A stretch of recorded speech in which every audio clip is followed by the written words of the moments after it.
Við vitum að þeim sem Guð elskar samverkar allt til góðs. Þeim sem kallaðir eru samkvæmt ákvörðun Guðs, segir í Rómverjabréfinu 8. kafla og versi 28. Ég held að Guð elski alla menn, enda hann skaparinn, en það ekki allir menn sem elska hann.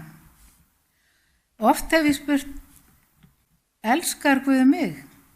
Þetta spurning sem ég hef gegnum árin oft spurt sjálfa mig að, og ekki síst spurt sjálfan Guð.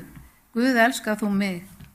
Mér fannst nefnilega oft að Guð hafði ekki vilja neitt með mig hafa og ekkert vilja gera fyrir mig, því líf mitt var oft í rúst og ég syndu manneskja.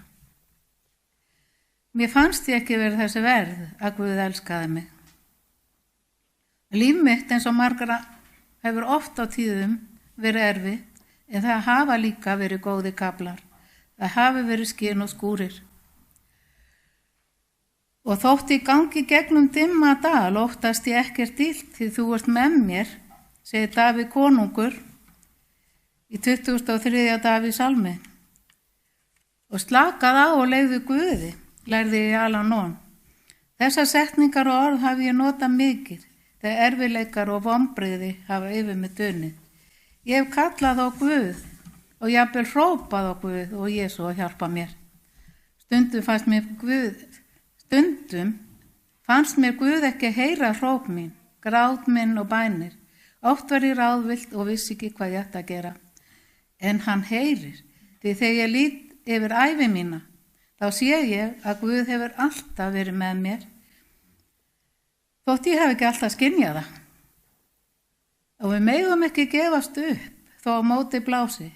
Við þurfum að vera hlýðin og minnast þeirra stunda við finnum fyrir anda Guðs og biðja í trú.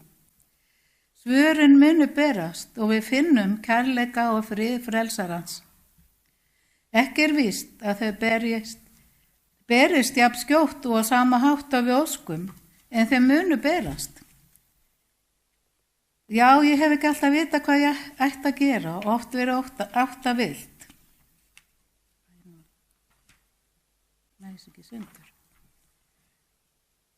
Ég hef ekki alltaf vita hvað ég ætti að gera, oft verið átta vilt, óttaslegin og hrædd, en oft á slíkum stundum hughreistur heilagar andi mig og fyllir hjarta mitt að gleði og hugrekki.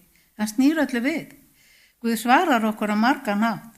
Hann gerir það í gegnum tilfinningar, hugsanir, ritningarnar og jafnvel í gegnum ræðumenn í kirkjunni. Og atburðarás í lífi okkar, atburðir sem við skiljum ekki alltaf, samverkar að lokum til góðs, það hefði margsins reynt.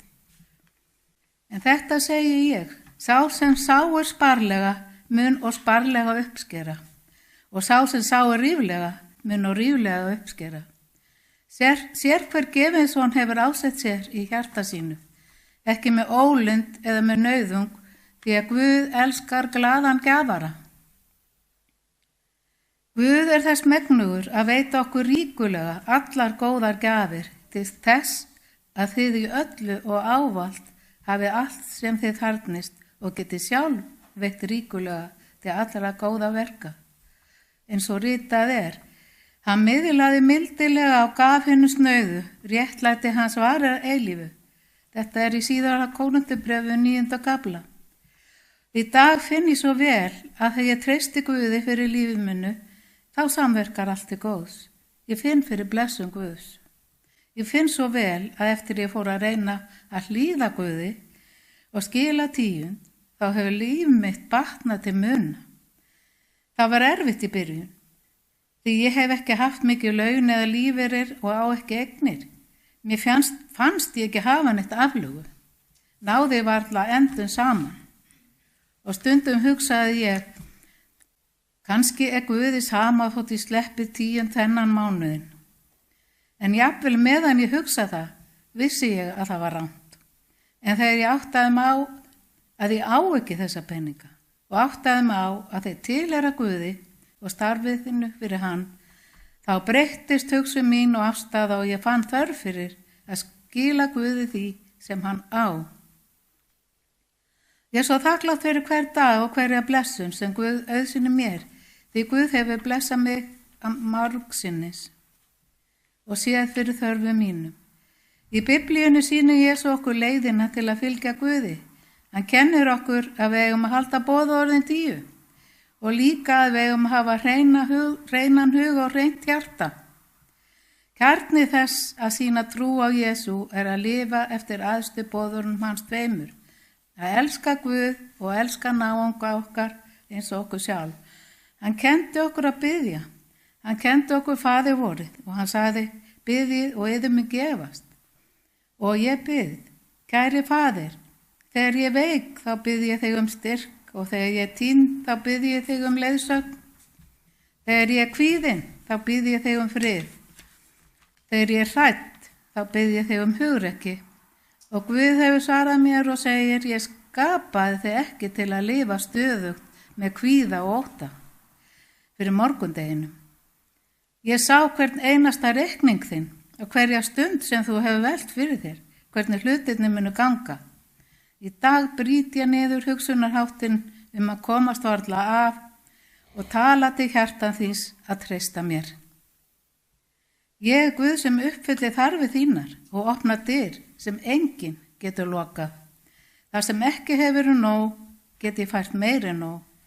Ég mun leiða skref þín, blessa verk handa þinna og færa þeir tækifæri sem þú sást ekki fyrir.